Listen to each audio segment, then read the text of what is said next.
So what we already know about dispersals into the Pacific include the fact that by moving eastwards into the Pacific region, we know our species had to cross several key biogeographic boundaries. So initially the Wallace Line, most famously, and then the Lydecker Line, which is slightly less well known, but it marks the area of Australasian fauna, that is sort of marsupial animals.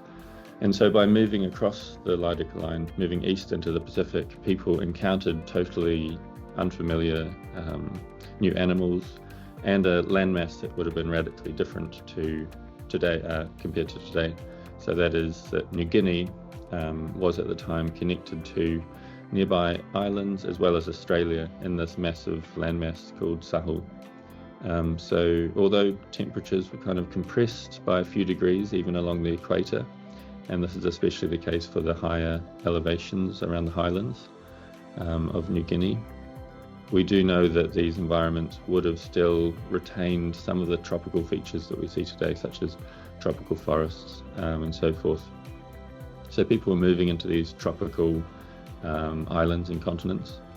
And from agent-based modelling of other researchers, we know that early dispersals probably involved several hundred individuals moving back and forth between the islands of today Indonesia and Sahul over several hundred years. So this was this pulse of seafaring, deliberate seafaring back and forth that established a founder population in the Pacific.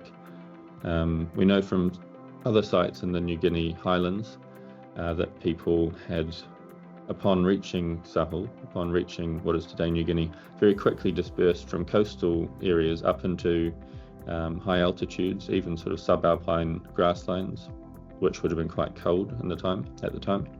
They moved into other environments such as arid zones in Australia.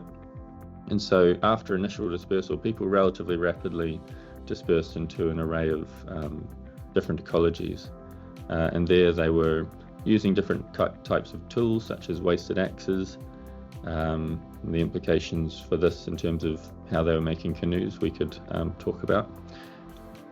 Humans were also hunting a wide array of animals, such as, at least around the New Guinea area of the Pacific, marsupials like cuscus, possums, wallabies, tree kangaroos, large birds like cassowaries, and possibly megafaunal marsupials like diprotodonts, which are sort of large wombats, or protemnodons, which are large kangaroos.